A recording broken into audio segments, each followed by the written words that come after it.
Have you ever wondered what it takes to make it to the World Tour from a country with almost no beach volleyball system?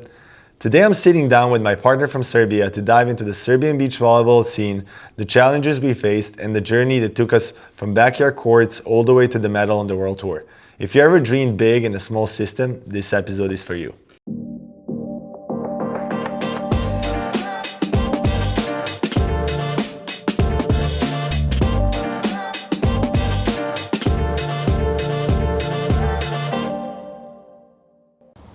Hello guys, and welcome back to one more episode of Beach Secrets, beach volleyball podcast that interviews the top beach volleyball athletes from the world and the US. This time we have a special episode. It's a partnership episode. We have my beach volleyball partner. He's a four-time Serbian champion. He's an MVP of Serbia. He's recently a champion of Egypt Beach Marathon, and a couple of weeks ago he got his first World Tour medal, so he's a World Tour medalist. Marko Makaric, welcome to the show. Hello. It's nice to be here among these other names that were on podcast, and I hope everyone will hear our story. Yeah, and the point of this episode, we want you guys to hear insights of our partnership and to hear how we play and how I grew up playing in Serbia and how Marko survives winters and tough conditions in Serbia and still managed to win the medal. So let's start from the beginning. How did you start your beach volleyball career? Was it in indoor, and how did you transition to this? I went to the courts for the first time when I was probably 2 years old, because my father used to play amateur level for 20 years, and I was always by the courts and watching other players play. And how was year passing by, I was more falling in love with the sport. I was watching some pros play. Probably you were there sometime. And also Kolaric and Basta, and I wanted to play like them one day. And after a few years, I started training volleyball when I was 12, I think. And my first coach in indoor was Nenad Tatić, who is our beach volleyball coach, and he brought me to the beach, and that's how I fell in love with the sport. So when you, first of all, how old are you, so people know? I'm 23, in September 24. So 23, and you started playing beach when you were young. Just curiosity-wise, when was your first big beach volleyball tournament you remember?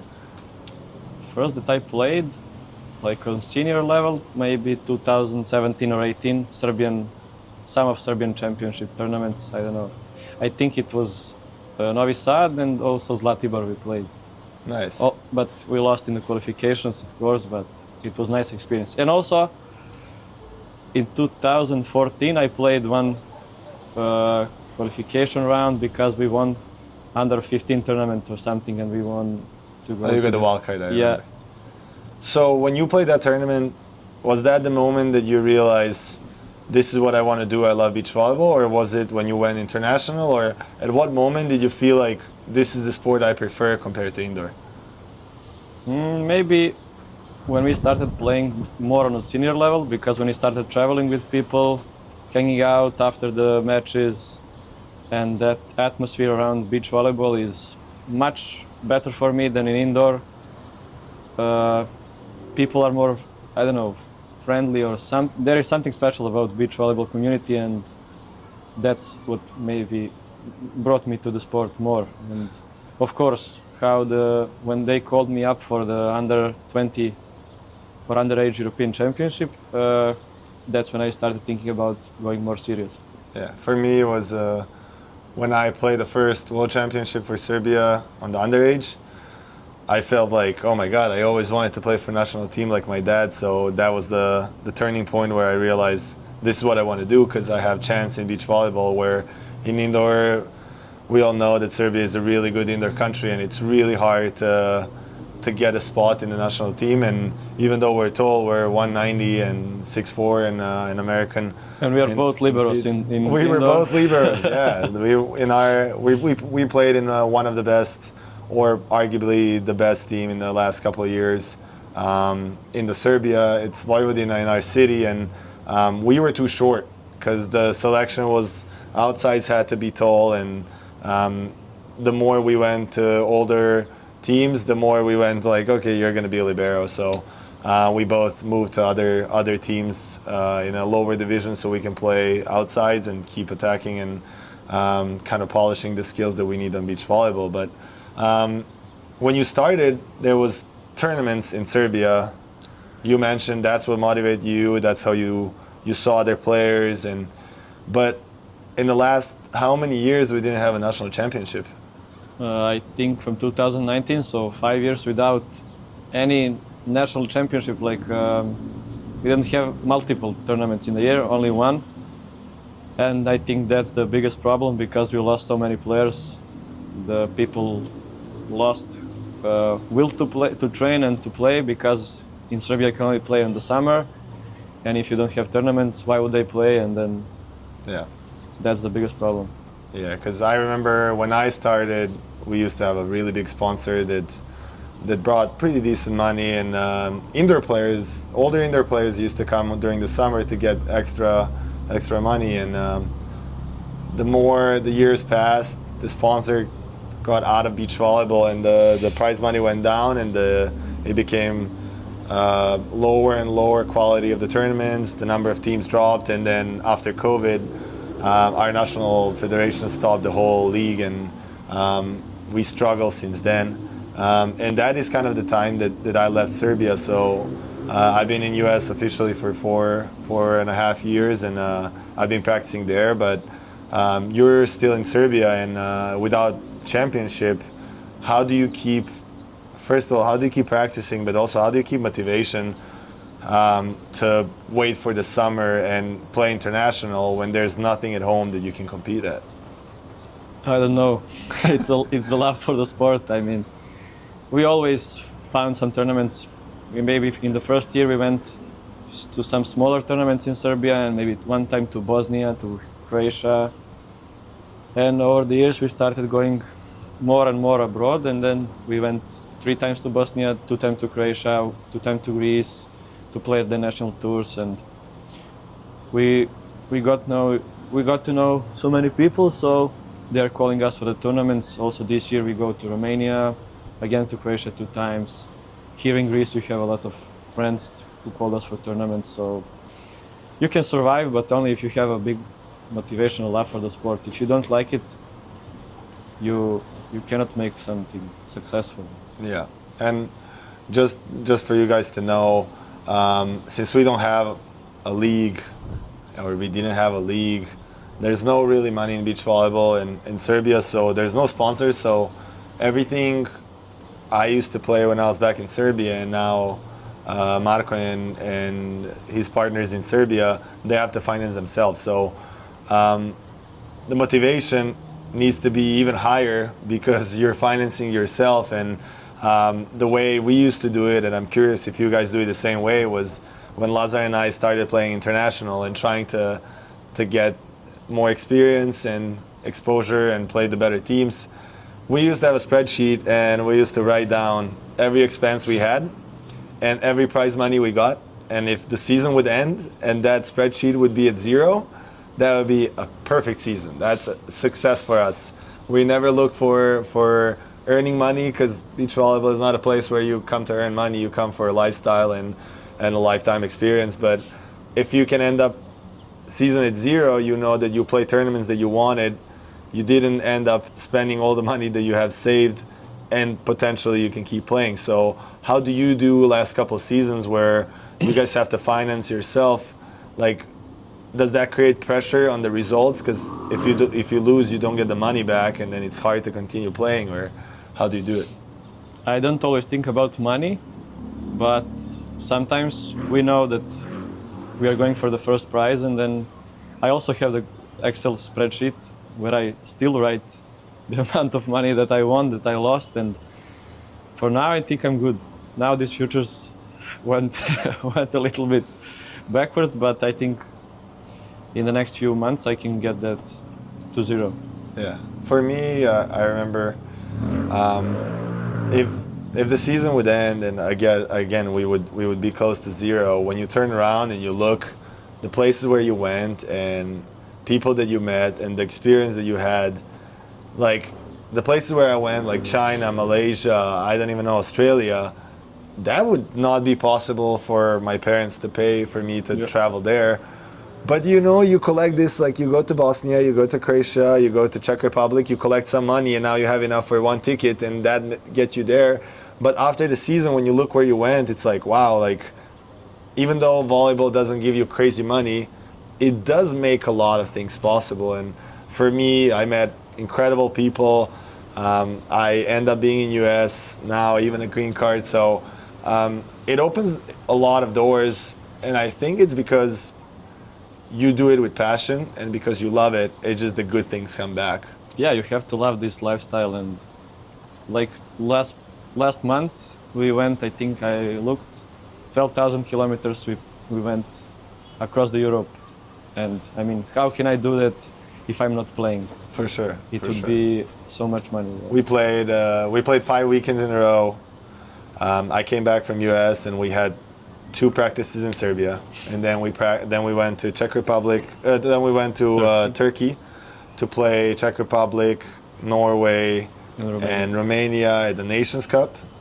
And then after that, we went to 4 futures in a row. We went to Italy. Italy first one, yeah. Yeah, to Battipaglia, really nice place on the beach. Then we went to Bulgaria, Svetlivas. And then after that, we went to Latvia, where it was cold and rainy. That was the only one where the weather wasn't pleasant for us. And now we went here in Greece on Ios, which is a beautiful place. So traveled a lot. Yeah, traveled a lot and got a lot of experience. But we'll come back later to that. I want actually listeners to hear how did this season go for you? So you decided you're going to stop playing indoor this year. And then what? How did you do your preparation? How did you survive winter? And how did you end up being in shape to play this World Tour? After the last indoor season, I told myself, now if I will play beach only, or I will play indoor more seriously, because in Serbia you don't earn money when you play 2nd division and 3rd division, and if you want to play 1st division, you cannot play the beach because you can only be free to play in July, and the off season is really short. Yeah, off season is really short, and because coaches in Serbia don't like beach volleyball, I don't know why, and they keep you indoor until 15th of June. I think there's a lot of countries that see it story like that, even though it's for another podcast for someone else to speak. But after that, I told myself I will play only beach now. I started working with my cousin. Then it opened up over the winter that I can play with our friend from Dubai. And for November, December, in January I was only in the gym, because outside in Serbia in that time it's close to zero and sometimes snowing and it's not possible to train. And then February went to Dubai, played national tour. We were 3rd place. We lost to Czech guys, and Klasnic won the tournament. So the top Ukrainian team. Yeah, so it wasn't a bad level. After that, we went to Egypt to play beach volleyball marathon for the first time, and somehow we won the tournament. And how was that? How many teams? How many courts? Like, how was that the experience? first problem was I just know that it was all inclusive. That's the only thing I know. That's why all the players wanted to play. Yeah, we went there from Abu Dhabi to some small town in Egypt, and they didn't put the luggage in the plane, and we were without luggage for 6 days in Egypt, and we played only in. We had 2 shorts, one from Luka and one. I didn't have shorts. I took Luka's shorts, and we played in the separate ones. And first day you play 5 matches. Second day you play 5 matches. Wow. Because there full was, matches. No, 1 to 21, because it's 10 teams in the group and three groups. I think 32 teams in total. Wow. In men and women, I think also, and there was mixed category as well. And then we came, and it was 25 courts to each other, like 8 here, 8 here, 8 here, and then the main one on some different sand, like I don't know what material is that, but that was the most beautiful sand that I stepped on, and it's white, and every other sand is yellow. It was amazing, and we were thinking we would like to play there, but we have to reach the semi-final. And we were playing. We were, I think, 6 wins, 3 losses, and we came like 5th from the group to play the first seed. And we were like, oh, why the first seed now? And we won. After that, immediately after 2 hours, we played the quarters, we won, and then we went to the semi-final, to the main court. We enjoyed, we won in a tie-break, and we won the final, and I was crowned the MVP of the tournament, which was crazy. I only had one t-shirt that I bought there, it's like, I love Egypt or something, and I was wearing that for 3 days. And after that, I went home to Serbia, still without luggage. And then I had to go back to Abu Dhabi to pick up the luggage, so I went to the next national tour event. And we were 3rd place again.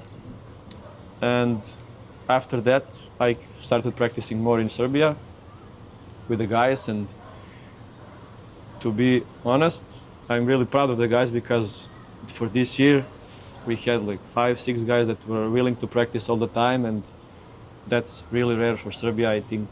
Even 10 years ago, we didn't have No, for sure. There were that days. many people in March and February to practice outside, so For sure. it was good. And after that, we started playing more and more, and weather got nice, so now we are here. Nice. And Yeah. of course, when you came, we had a deal, we'll play 5 tournaments.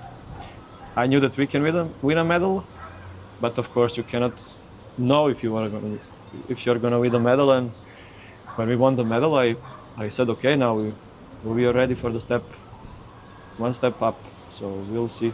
Yeah. So now let's go to the World Tour straight away, since you told us the preparation, which I think when we used to do a really good preparation off season, not just practice, but play a couple events before the World Tour, that got us way better results for me and Lazar, because you prepare yourself for that pressure, you prepare yourself for tournaments. Your mind also for the Yeah, games. like for the mentally, competing. it's not easy to step in the court and be focused back-to-back matches on the World Tour. And if you make one loss, there's pretty good chance that's in playoffs and you're out of the tournament. So I think playing those events were good preparation for you for the season. So when I came back and we started practicing, I was like, okay, he's actually in a really good shape, rather than me coming back from US where I can practice all year and then I come back and it needs time for you to get in shape. So that was great. I think that was a really good move that you played those events. And after that, when I got back, we played Nations Cup, which was our first tournament. And we kind of tested out a little bit of jump setting, different strategy, different blocking. So we lost 2 matches In in tie-break, tiebreak. yeah, to good teams.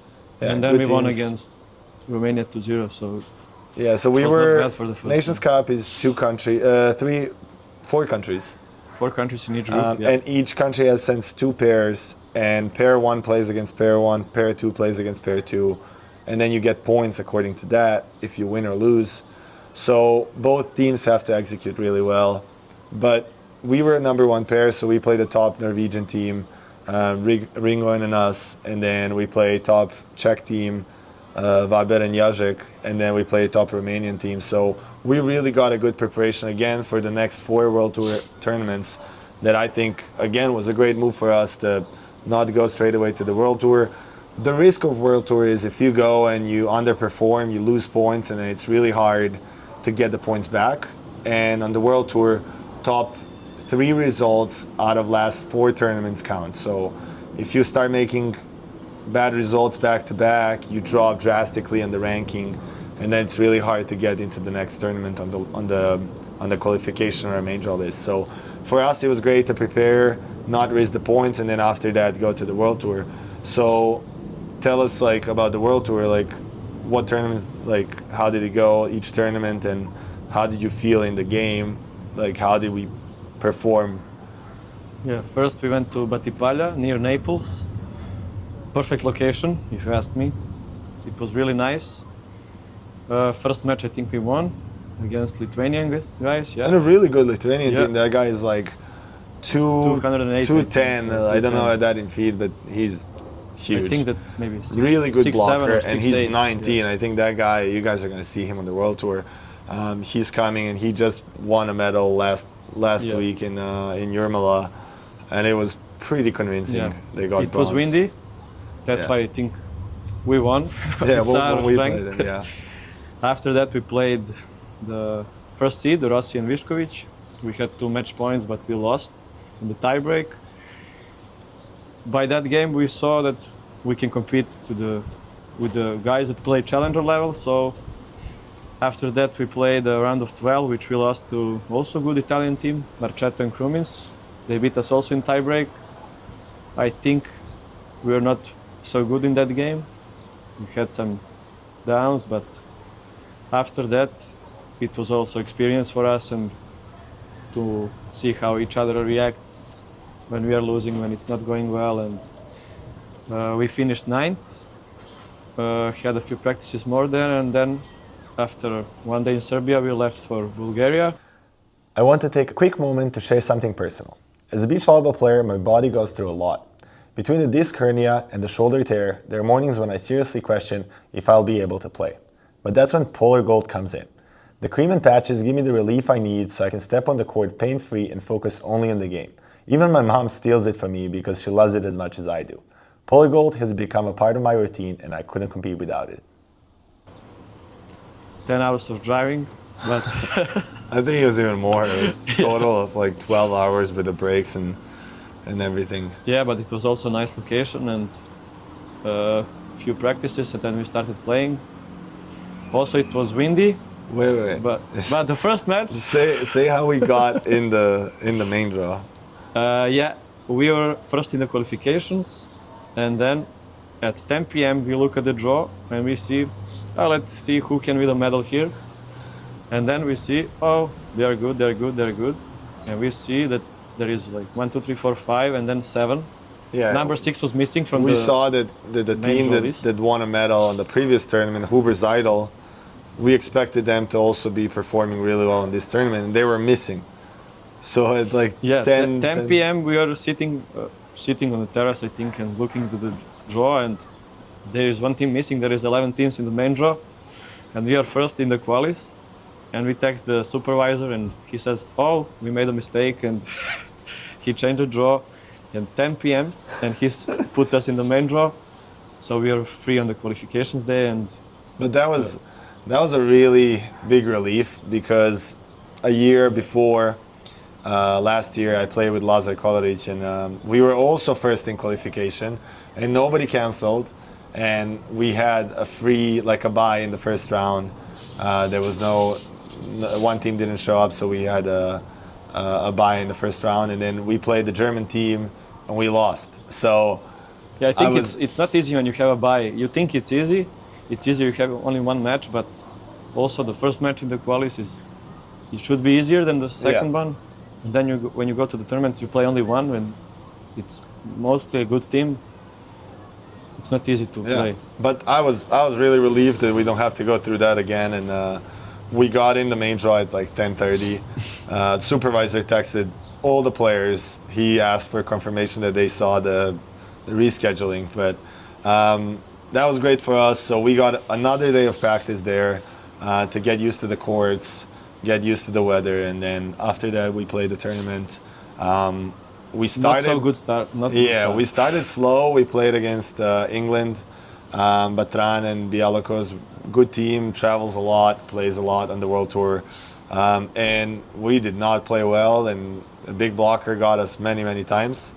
So we went back to the room and we're pretty depressed. Like kind of, we took it hard that we keep dropping those matches that we believe we have a chance of winning, and had a little talk and just motivate ourselves for tomorrow. And then we show up tomorrow and it's windy, which was great. So I got a couple sky balls in each match, which gave us out of system passes, made a really an easier job for Marko to make a couple blocks. So almost every single set we had a sky ball block or a sky ball ace that got us a lead. So the only thing we had to do was a side out, and we had a pretty good understanding of the court because we had a couple of days of practice, and we were really motivated for this medal. So one one of the stories that I think is interesting is when we came to the court's first day, there was a podium next to the court because I think they were just keeping it there for the ceremony after the tournament. And I told Marko climb here, and he didn't want to climb, so I climbed on the first spot. And I said, "Look at this, where I am standing now. That's where we're gonna be."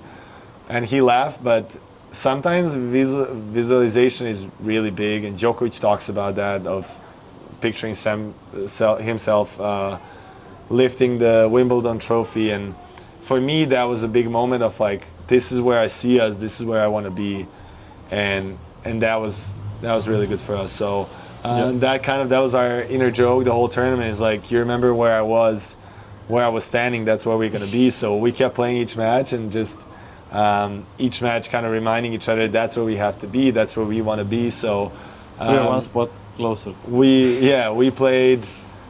Which countries did we play? We played Bulgaria first. It's in the pool, and then we played Spanish guys, and after that we played the Belgian team. And those were some quarters. Good teams. Yeah, the Belgian team was one of the favorites for the tournament, and this weekend they just won the tournament Gold, they won gold, I think, in China. China, yeah. So really good team, but on the wind, it's anyone's game, and we have a secret weapon, and we were really motivated. And if you have that feeling, there's tournaments that you just feel there's wind in your back, and you're just everything's going your way, and that's kind of how it went for us. We survived that second day, that Saturday. We won 3 matches, and then we qualified ourselves for semis.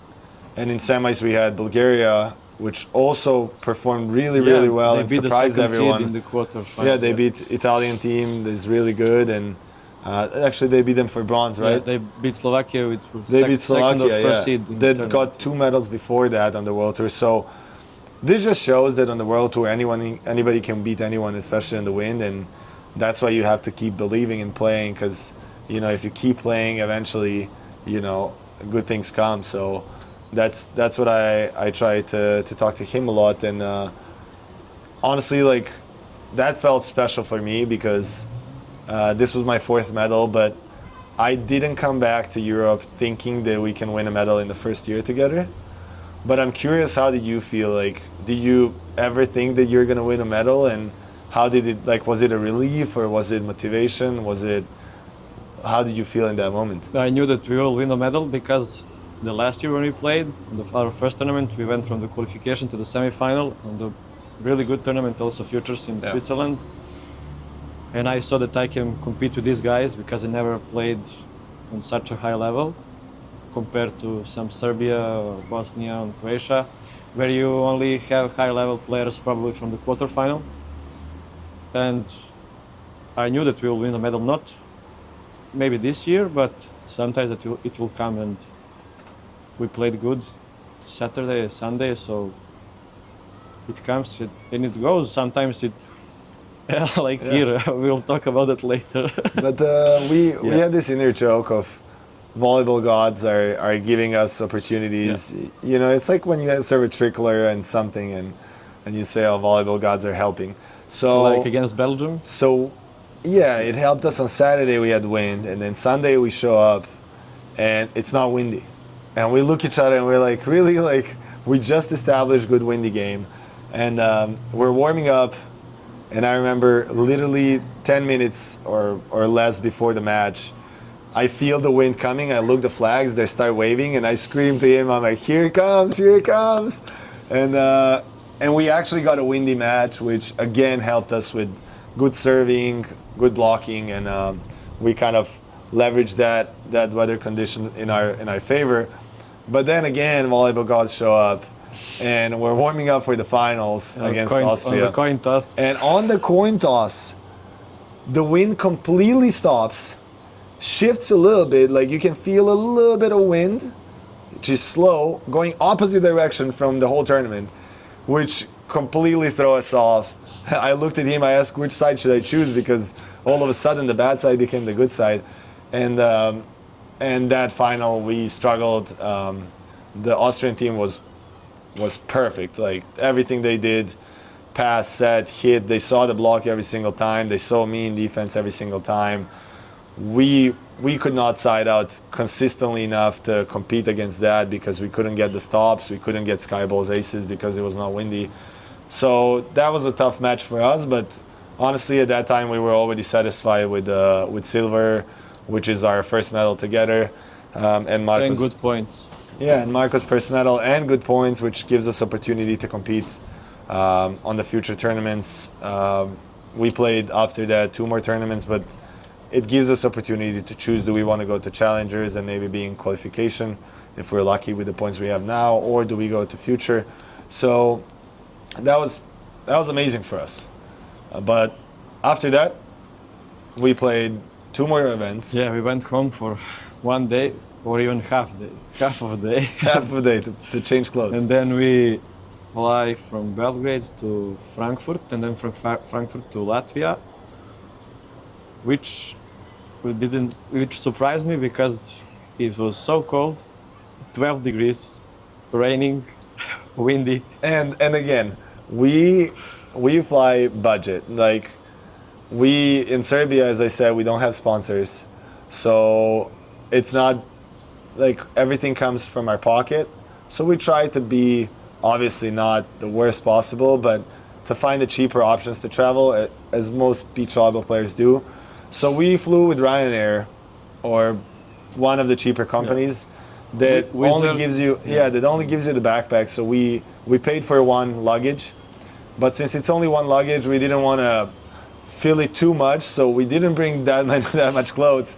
That when we came there, we got shocked of, damn, it's cold. Like, we had sweatpants, we had hoodies, and both of us had a vest, and it was not enough. Like, I swear we needed a jacket, a beanie, and something warm. Or even We forgot the shirts that go under the jersey, the long sleeve, the leggings. So we were freezing. We played like this, on 12 degrees and raining. So, and in the first match, like, we show up normal hour before. It's windy, it's cold, and when we show up on the court, it starts raining. The wind is so strong that you can't even warm up. Like, you can't like pepper. 50. The other team show up, I swear, on the coin toss. I think they came in jackets, in rain jackets, on the coin toss. Rain jackets. They played in rain jackets. Put jersey I don't even know if that's over allowed. the rain jacket. I don't know if that's allowed, but the wind was crazy. And fun fact about Latvian teams, they know how to play on wind. I don't know if that's normal for them, that condition, but you can clearly see that they know how to pass, set everything with the bump really low and just hit early. And they looked less uncomfortable than us. We were really struggling. That first day was insane weather. Like, cold, rainy, windy. We were peppering with each other, and I kept blinking because I couldn't see from the rain coming in my eyes. Yeah, drops are like so small and so many of them. I couldn't see. But for a new team, we don't get to practice much, and for us coming to that condition, we didn't have a plan B, and I feel we were setting a little too low, and we didn't know what to do, and the points just started going really fast away, and we started 10-4 for them, and that was already a problem. So second set we came back, and second set we lost 24-22 or something, but close. It's tough. So we lost the first match in the pool, then we had to play to survive our pool, which we did, and then we played the first round of playoffs against Israel, right? No, Israel was in the pool, so we played against Poland, yeah. Which was a good match, and we played really well. It was again windy, and then similar to Bulgaria wind. Yeah, and then last match we played against Norway again. Yeah, that team that we played on the Nations Cup, Ringoen and us, and the wind died a little bit. Like, it wasn't strong. It was really a little bit of wind, so the skyball wasn't that efficient. But this team is polished, perfect with their technique. So pass set was really good, and again they attacked really, really clean. Like, they saw the block, they saw a defender, and we lost 21-19, 21-19. But it was a big draw. 24 teams instead of 16. In future level.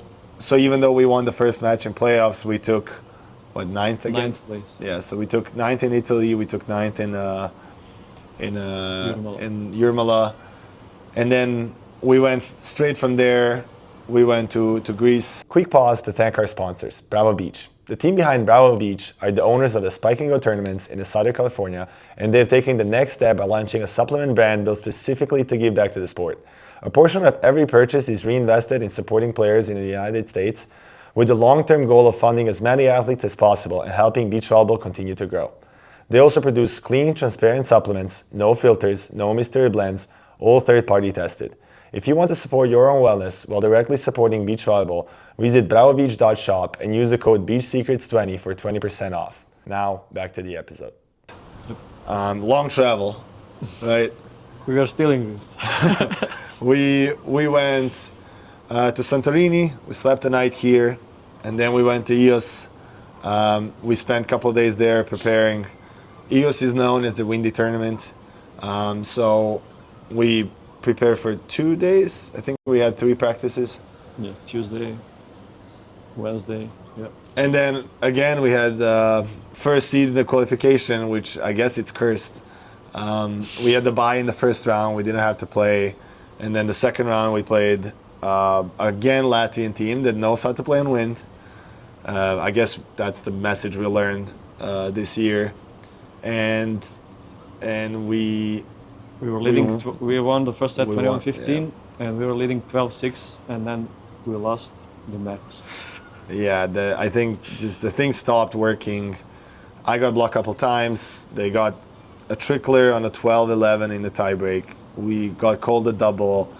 We missed a couple serves. There was one ball that I served and the gust would blow while the ball is in the air and blew Everything it. bad happened. It just, you know, when it's like a waterfall of bad things happening, you can't stop it. You can't stop the bleeding. And we lost 15-13 in tiebreak. So that was really tough because we wanted to keep improving throughout the season. But fifth week in a row, I don't know if it was the energy that we were missing.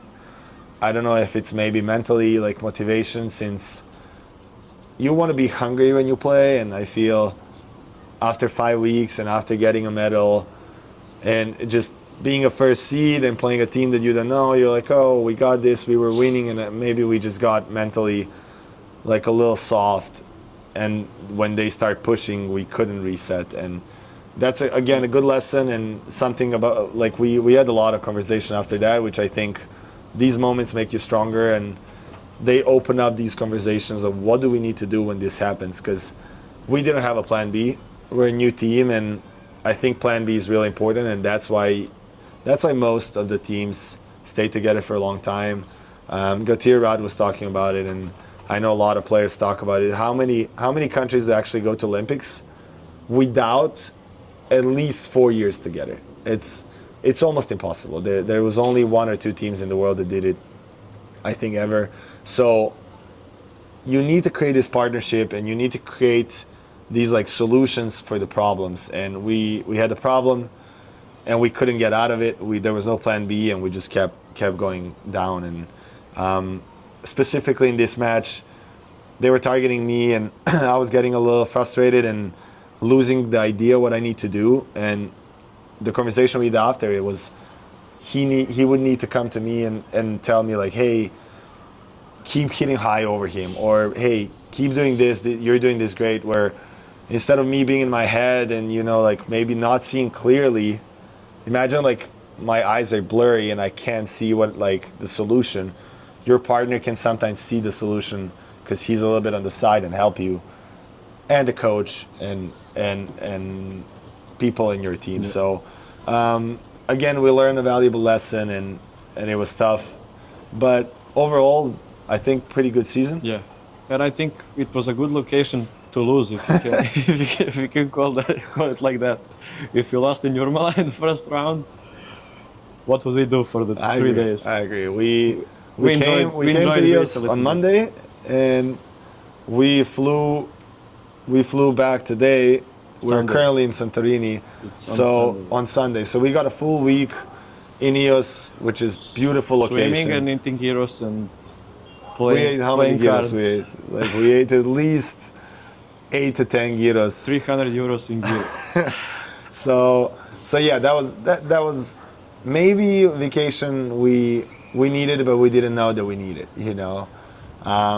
So it was a good reset because I'm going to US. I'm having 3 back-to-back AVP events, and he's playing 2 or 3 in a row tournaments coming up. Yeah, maybe 5 even. So Yeah, so it's hard to stay motivated and it's hard to keep performing on the top level. I envy teams that are able to do it. Every single year I do it because I only have one chance to come back to Europe, so I stack everything up, and unfortunately something has to be good and something has to be bad. And that's something I have to take because I live in US and I still compete for my country. But I overall think that this was a great season. We got some points. We still have some points to play, to choose next tournaments we're gonna play, and there's a little bit of wind here, and so I'm pretty confident about this.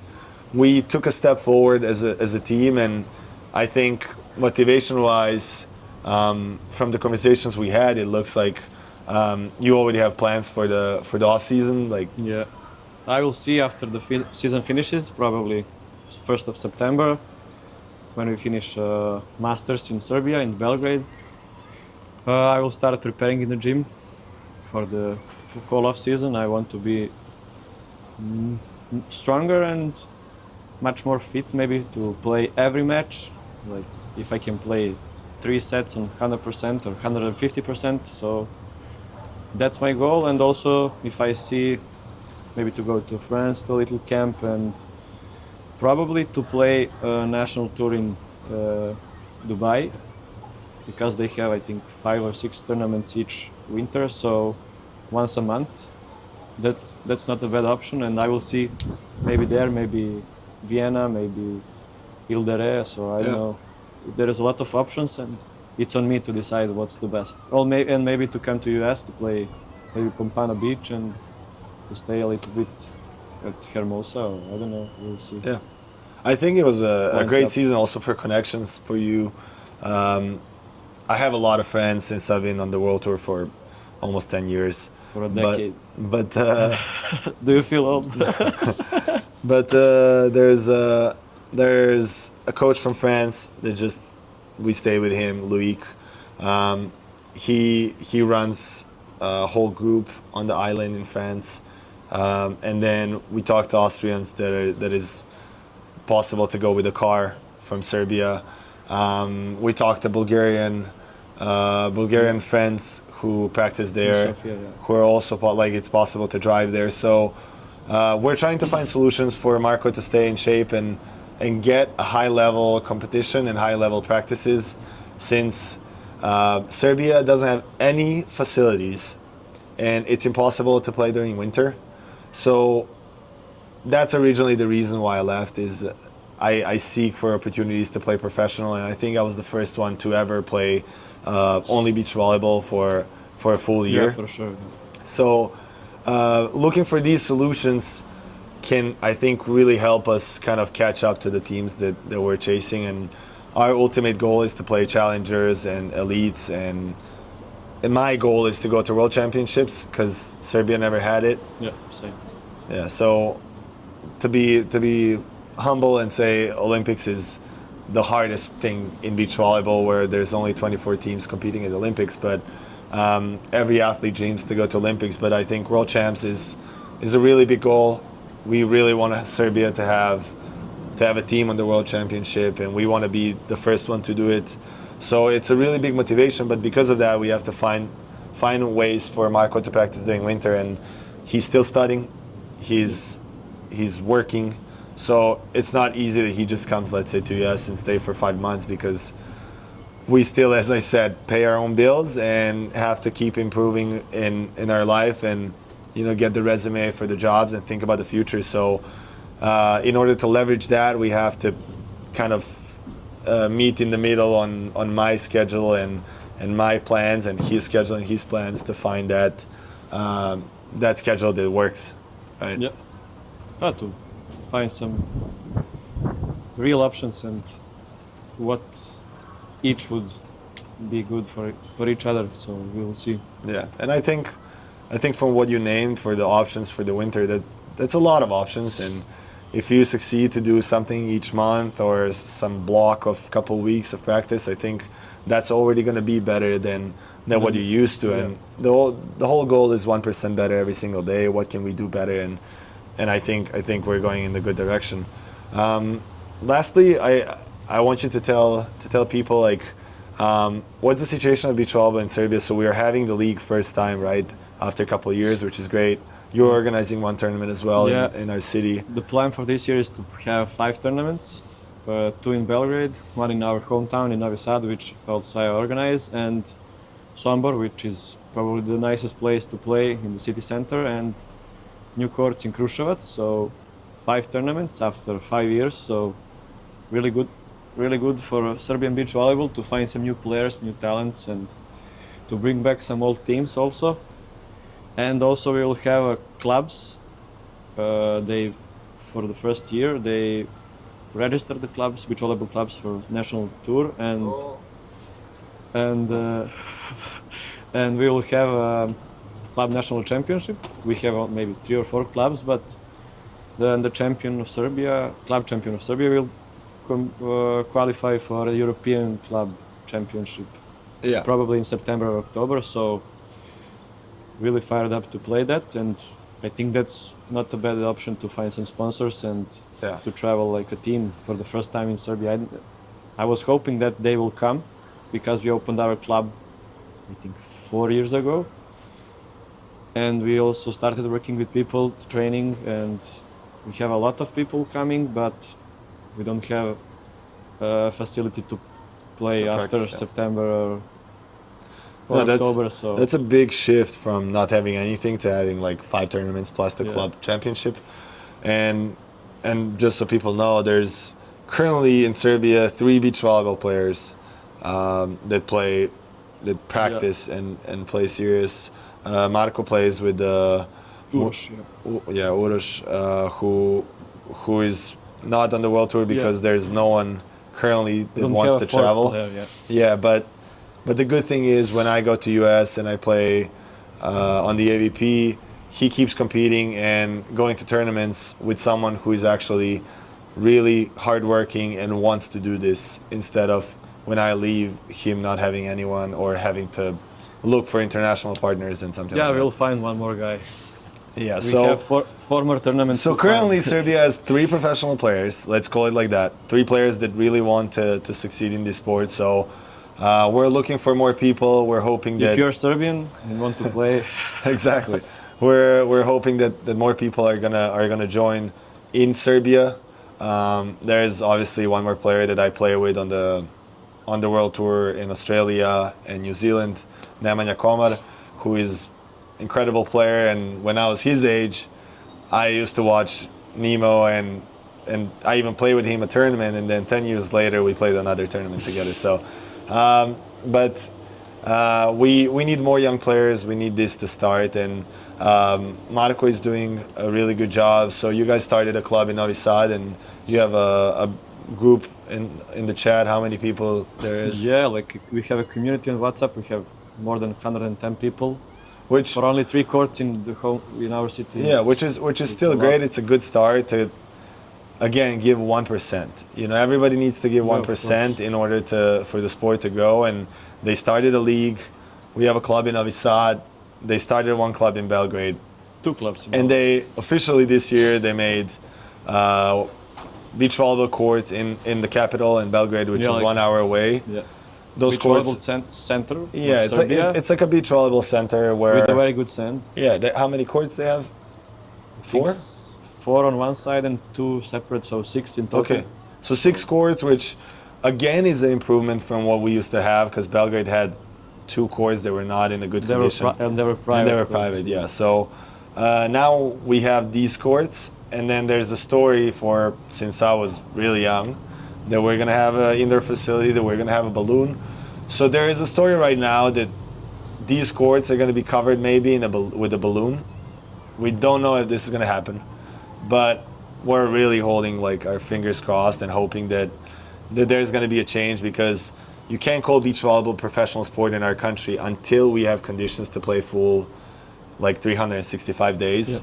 And I think everything that we're doing now is not going to move beach volleyball in Serbia as much as building the facilities. So for so many years, we're just hoping for federation, for private investor, for someone to make it for the players who want to play, to compete. And if you look the countries around us, and also for the people that want to play like yeah, amateur like beginners, that's what I'm saying. The country around us, they built facility. There's over 200 courts inside in Prague, only in Prague, and they're full, because beach volleyball is such an amazing sport, and it's good for the body. It's soft sand. You can play. You don't have to play 2-on-2. You can play 4-on-4, 6-on-6. Yeah. There's a lot of leagues in US, obviously, and we're hoping that somebody's gonna build it so that people can come and that people can see, okay, like this is actually a profitable investment, and that beach volleyball courts are going to start popping, kind of what happened in Prague. So that's kind of the story of our country currently. That's the situation. We're trying to do our best to represent our country on the world tour. Again, I think really successful season. Any last words if young kids are watching this and they come from countries like us or like ours, or from the States that don't have that big of a condition, what would you tell them? Like, how do you succeed? What do you think it's the most important thing for you coming from the country like this? You have to dream, you have to believe, and then you have to train. Without training, you cannot do anything. So hard work, and also you need a little bit of luck, and you will get there. I think it's that thing where you need to dare to dream and just believe that is possible. And then for me, like, I came to US, I don't even know how. Like, I just wanted to play beach volleyball. That was it.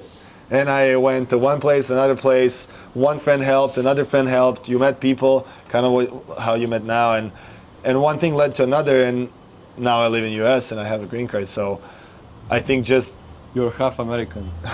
just wanting that beach volleyball life, and being willing to sacrifice, the time and like parties, and I don't even know what to sacrifice, some other things in life, because this is the priority and this is what you want to do. I think that kind of brings the good energy, and chances just come itself after that. Yeah. Of course, I mean, you have to sacrifice. You will miss some birthdays, weddings, some special dates or something, events, but also what we live. When you travel, it goes even. Yeah. So it's a good life. yeah, it's not bad. Well, Marko, thanks for coming to share your story, Thanks for and having it's an interesting episode of our partnership, and I hope we record another one next year, hopefully, after a good season. This was our last tournament before I go. We're flying tomorrow to Serbia, and then I'm flying to US, so we're going to take a break for a couple of months, plan our schedule, see what tournaments we want to play, maybe December futures, maybe even earlier. There's one in Hungary.